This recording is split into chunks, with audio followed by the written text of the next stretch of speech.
Hi, I'm Steve for BoatTEST.com, and this is Cruisers Yachts 34 GLS, the third and now smallest in the 3-boat class of yachts. I'm going to do a full features inspection and performance evaluation, so join me. We'll begin right here in the cockpit, where we have dual L-shaped seating opposing each other, making a nice conversational atmosphere. Now, by flipping this seat back all the way aft, we create a 31-inch companion seat. There are stainless steel beverage holders to the port hand side along with a grab handle, and Cruisers Yachts takes good advantage of the 11-foot 8-inch beam by creating a 30-inch wide walkthrough. At the bottom of it and to the starboard side, there's an optional refrigerated drawer just underneath the helm seat. We can add two beautifully finished pedestal tables to turn this into an outdoor dining area, which will be cooking food at the galley over on the port hand side. That includes an electric grill, and there is a cutoff switch to the grill when the cover is closed. There's a single basin sink just over to the left-hand side, grab rail, refrigerator, and then a trash receptacle right alongside with dedicated storage for the lids right alongside the trash receptacle. Now, the electric grill, the refrigerator, the 110 outlets, the air conditioning, and the microwave can all be powered by an optional diesel generator, 5 kilowatt, or an inverter that will last all day on a set of batteries. Choice is yours. The aft starboard seat is convertible into multiple positions. Take a look at this. Simply release the seat, flip it all the way back. Now we have a flat sun pad, plus we can lift this up into 1, 2, 3 more chaise lounge positions.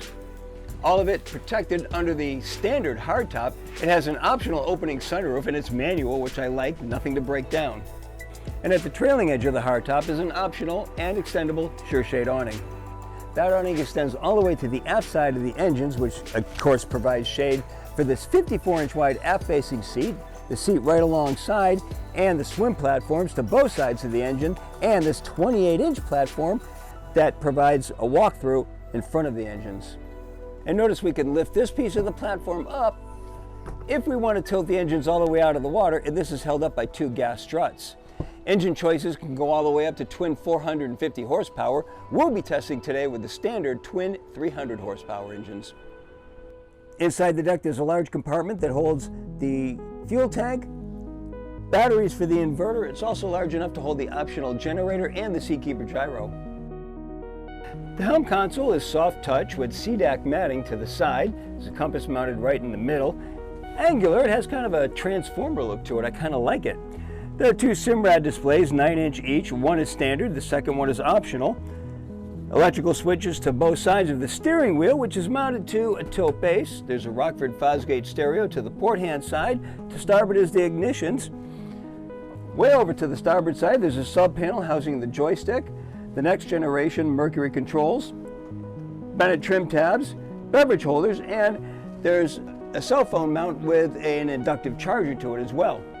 At 37 inches, I would call the helm seat double wide. It's got a single flip-up bolster. It adjusts fore and aft, and it includes a flip-down armrest. Forward, there's a wonderfully placed footrest. Thank you very much for that, Cruisers. I like its positioning because I can put my feet on it. They're not dangling. For once, I like that. I always see other manufacturers put a footrest and it just doesn't reach. My feet are still dangling. Moving forward, again, taking good advantage of that wide beam. 22-inch wide walkthroughs over to the port hand side. There are 1, 2 storage compartments in the bulwarks for storing lines. Big walk-through windshield and a lower air dam.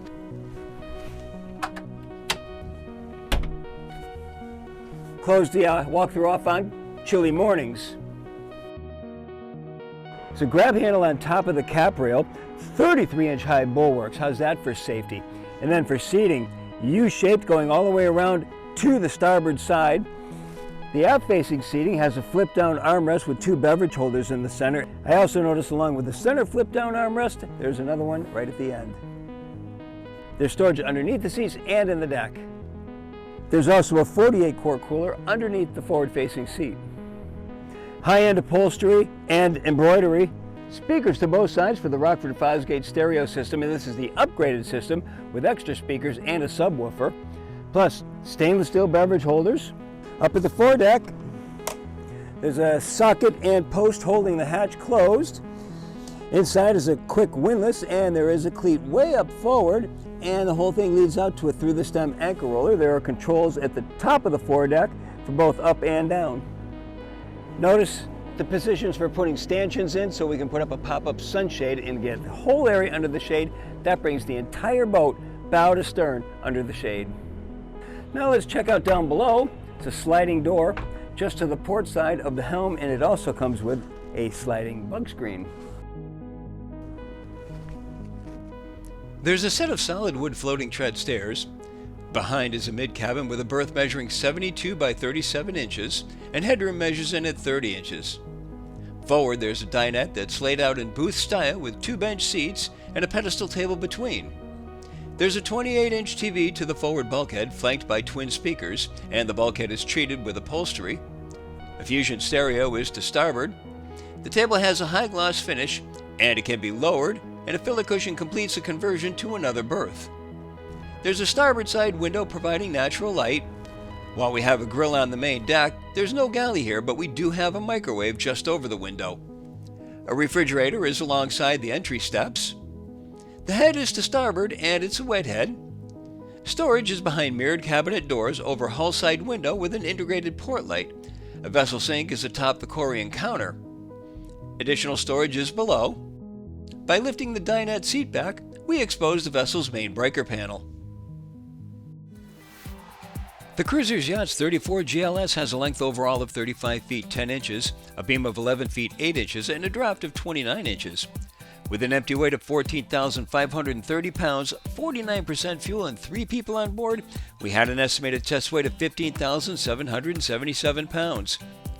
With the twin 300 horsepower Mercury Verados turning 16 by 16.5 props and spun up to 6,000 RPM, our speed topped out at 45.2 miles per hour. Best cruise came in at 4,500 RPM and 31.2 miles per hour. It was at that speed that the combined 26.2 gallon per hour fuel burn translated into 1.2 miles per gallon and a range of 233 statute miles, all while still holding back a 10% reserve of the boat's 217 gallon total fuel capacity. In acceleration tests, we reached planing speed in an average 6.4 seconds, continued through 20 miles per hour in 7.8 seconds, and 30 came and went in 14 seconds even. Easy boat and fun boat to drive. Really don't have to do anything.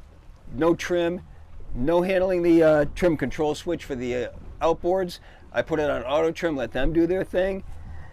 The trim tabs, I only used those for an uneven distribution of weight. When I had more people over to one side, I just used that to level the boat out. That was it. We're in calm conditions on the Intracoastal Waterway, so really no chop or anything like that to contend with or comment on, except for wakes of passing boats. And when I went through those, no hull slap, no pounding. It just kind of sliced right through those with no adverse effects whatsoever. So really nice handling boat. Once you get to driving things and start feeling comfortable about things, then you can make some comments on ergonomics. And I did have a couple of comments on this one, or actually one.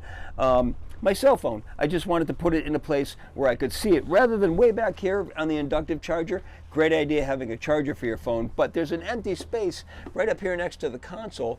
I'd kind of like to have the cell phone in that spot, in a spot, you know, where you can have the phone and be an inductive charger over there. Something a little more visible. Small little thing, but kind of a nice little feature that I'd like to see. Maybe a little tray to put stuff on, just something like that. That's it. The 34 GLS can entertain a large number of people, whether you're going to be at the dock, at a remote beach, a cove, even a weekend away. It certainly warrants your attention if you're falling into any one of those categories. And that's my full features inspection and performance evaluation of the 34 GLS from Cruisers Yachts. For BoatTEST.com, I'm Captain Steve, and we'll see you on the water.